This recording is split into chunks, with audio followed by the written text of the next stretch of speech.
सुबह सुबह इस शांत और सकारात्मक वातावरण का आनंद लेने के बाद मैं निकल जाती हूँ। इसी नए जोश और नए उत्साह, नई ऊर्जा के साथ मैं निकल पड़ती हूँ अपने लाइब्रेरी के लिए।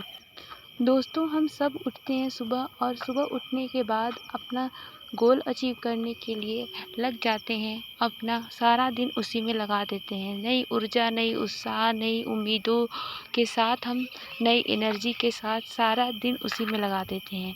तो इसी नई उम्मीद, नई ऊर्जा, नए उत्साह के साथ मैं भी आज बैठ जाती हूँ अध्ययन के लिए।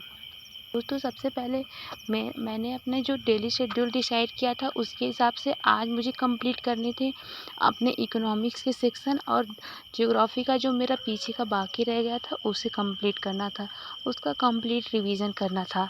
तो मैंने सबसे पहले सोचा कि क्यों ना मैं पहले जो मेरा छूटा हुआ मैं उसको कंप्लीट कर लूँ, क्योंकि वो मेरा कल का पोर्शन छूटा हुआ था जो कल के शेड्यूल के हिसाब से। तो सबसे पहले मैंने उठाया अपना जियोग्राफी का वो जो कल का बचा हुआ सेक्शन था, उसको कंप्लीट करने के लिए मैं लग गई। इसमें अभी तो बहुत सारी चीज़ें छूटी हुई थी, बट मैंने रिवीजन के टाइम पे जो चीज़ें हाईलाइट की हुई थी और जो चीज़ें इम्पॉर्टेंट थी उसको ही रिवाइज करना ज़्यादा सही समझा। क्योंकि देखिए, अब हम पूरा चीज़ें तो नहीं पढ़ सकते कि जो सारी बुक पढ़ें या फिर सारी चीज़ें। रिवीजन का मतलब ये है कि हम इम्पॉर्टेंट चीज़ें और एक चीज़ें ऐसे मतलब इस प्रकार पढ़े कि हाँ, हम एक बार रिकॉल कर लें और उससे रिलेटेड जब भी मॉक में या कहीं पे भी हम क्वेश्चन देखें तो उसको कर सकें। फिर मैंने थोड़ा-सा बीच में ब्रेक लिया, फिर उसके बाद मैं फिर से वापस से आ गई अपना इकोनॉमिक्स का सेक्शन कंप्लीट करने के लिए। इकोनॉमिक्स का सेक्शन दोस्तों बहुत ज़्यादा बड़ा तो नहीं था, मतलब मैंने आर्थिक बजट और ये सब सारी चीज़ें पहले ही की हुई थी, तो मुझे ज़्यादा प्रॉब्लम तो नहीं हुई।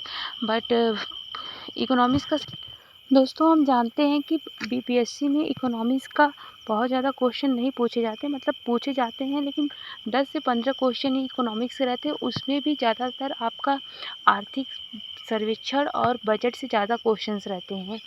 तो इसीलिए मैंने ज़्यादा अपना फोकस आर्थिक सर्वेक्षण और बजट के पोर्शन पे ज़्यादा किया है।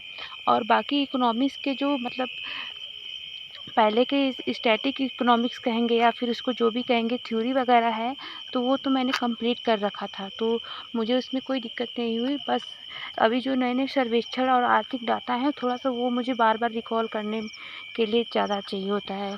तो क्योंकि आज मेरा इकोनॉमिक्स का फुल रिवीजन करना था, तो इसलिए मैं सोच रही थी कि आज मैं अच्छे से रिवीजन कर लूँगी ताकि मुझे कल अपना जो मॉक टेस्ट लगाना हो इकोनॉमिक्स का तो कोई दिक्कत ना हो।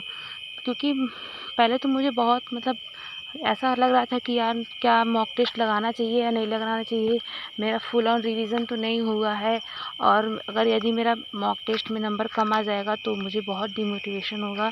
ऐसा मुझे मतलब बहुत डर लग रहा था, पता नहीं क्यों, बट मुझे मॉक टेस्ट ही लगाने में बहुत ज़्यादा डर लग रहा था। तो फिर उसके बाद बट मैंने सोचा नहीं, मेरे जितने कम नंबर आए या ज़्यादा नंबर आए, आखिरकार मॉक टेस्ट का मतलब ही तो यही होता है कि हम अपनी कमियों को पहचानें और जो हमारी कमियां हैं उसको हम वो करें, मतलब उनको पहचान के मॉक टेस्ट लगाएं। तो इसलिए मैंने आज जब जो अपना ज्योग्राफी का रिवीजन किया था उसका मॉक टेस्ट लगाया, फिर उसके बाद सारा मॉक टेस्ट का एनालिसिस भी किया, और उसके बाद में जो करेंट अफेयर्स दोस्तों हैं उसके रिवीजन में लग गए। क्योंकि करेंट अफेयर ऐसी चीज़ है, उसको बार बार रिवाइज़ करने से वो ज़्यादा अच्छा रहता है, नहीं तो हम उसको भूल जाते हैं। तो इसलिए मैंने छोटे छोटे पार्ट में करके करेंट अफेयर को रिवाइज़ करना ज़्यादा ज़रूरी समझा। तो अभी मैं डेली का करेंट अफेयर भी रिवाइज़ कर रही हूँ, क्योंकि ताकि करंट अफेयर में मुझे कोई दिक्कत ना हो और सारी चीज़ें मेरी आगे के एग्ज़ाम्स के लिए भी वो ये करंट अफेयर्स काम आए। देखिए दोस्तों, ये मेरे कुछ नोट्स हैं, ऐसे मैंने हरे पीले लाल कर रखे।